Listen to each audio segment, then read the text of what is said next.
सर्वप्रथम सर्वांना श्री स्वामी समर्थ. स्वामी महाराजांच्या कृपेने तुमच्या सर्व चांगल्या इच्छा पूर्ण होत ही स्वामींचरणी प्रार्थना करते आणि आजच्या व्हिडिओला सुरुवात करते. तर घर स्वतःचे असो किंवा भाड्याचे, राहिला जाण्याआधी आवर्जून ह्या गोष्टी हे उपाय करावे. स्वतःचे नवे घर किंवा जुने घर असो, नवे असेल तर पाहणाच नाही, आपण सर्वच गोष्टी नीट तपासून बघूनच घेतो. जुने घर तुम्ही विकत घेत असाल तर विकत घेण्या अगोदर घराविषयी माहिती जरूर काढा. किती वर्षापूर्वीचे घर आहे, का विकत आहे ती व्यक्ती. जुने घेतलेले घराला नवीन रंगरंगोटी करूनच घ्यावी.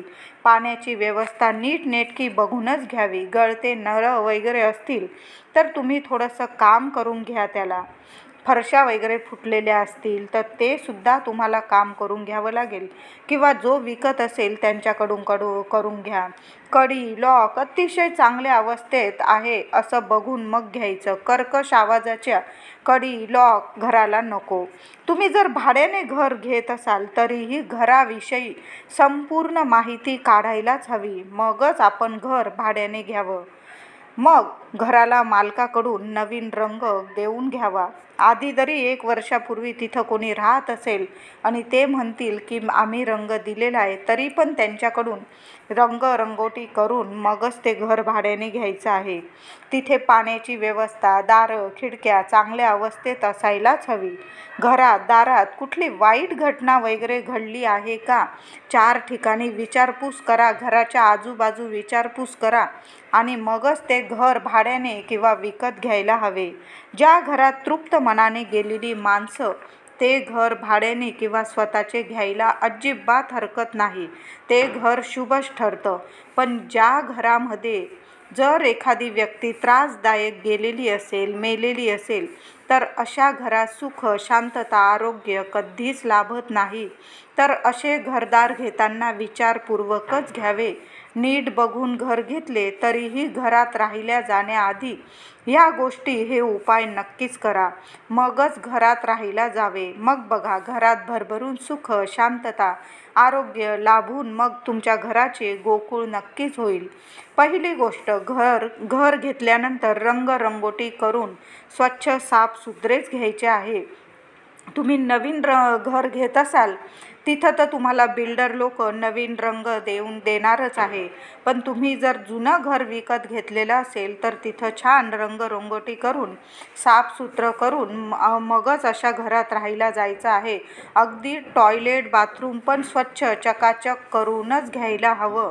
घराच्या मुख्य दरवाजाबाहेर श्री गणेशाची तस्वीर फोटो असेल तर तो तुम्हाला आतून लावायचा आहे आणि बाहेरून पंचमुखी हनुमानाचाच फोटो लावायचा आहे. तुमच्या दाराची एंट्री दिशा पूर्व, पश्चिम, उत्तर, दक्षिण कुठलीही असो, दरवाजाच्या आतून श्री गणेशाची फोटो तस्वीर प्रतिमा आणि बाहेरून श्री पंचमुखी हनुमानाची फोटो प्रतिमा लावायची आहे.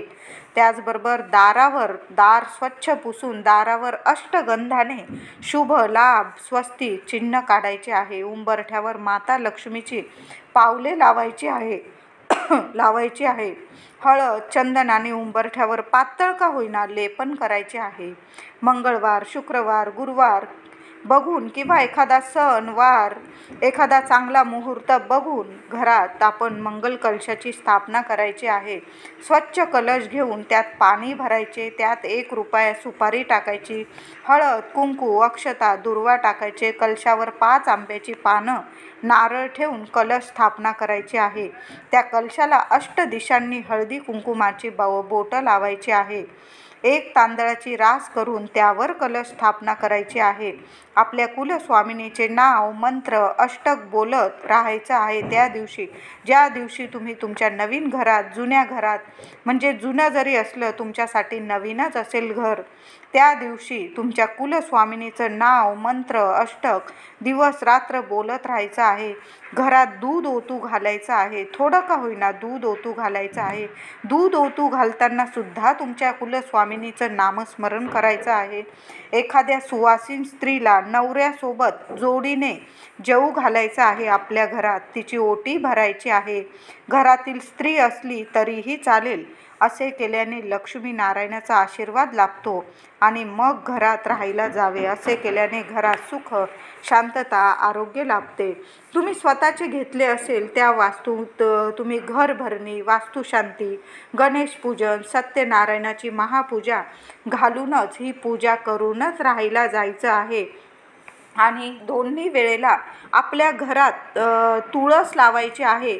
म्हणजे ज्या दिवशी तुम्ही राहायला जाल, तुम्ही घरात तुमची लक्ष्मी म्हणजे केरसुनी, झाडू बरोबर घेऊन आणि तुळससुद्धा बरोबर घेऊनच आपल्या घरातल्या मुख्य स्त्रीने प्रवेश करायचा आहे. घरात आधी तुळस लावायची आहे. घरात झाडूसुद्धा तुम्ही पाऊल ठेवाल त्याबरोबर तुमच्याबरोबर एक नवा कोरा झाडूसुद्धा बरोबर न्यायचा आहे आणि त्या झाडूची सुद्धा पूजा करायची आहे. तुळससुद्धा लावायची आहे. तुम्ही तुळशीशिवाय तुळस न लावता जर सत्यनारायणाची पूजा केली तर ती सत्यनारायणाची पूजा तुम्हाला लागू पडणार नाही. आधीच एक तुळस तुमच्या राहत्या म्हणजे तुम्ही जी नवीन घर घेतलं असेल, घर जुनं असो किंवा नवीन असो, एक तुळस अवश्य लावा आणि मग श्री सत्यनारायणाची महापूजा करा. तुम्हाला ते घर नक्कीच शुभ ठरेल. व्हिडिओ आवडला असेल लाईक करा, सर्वांना शेअर करा, चॅनलला कृपया सबस्क्राईब करा. धन्यवाद.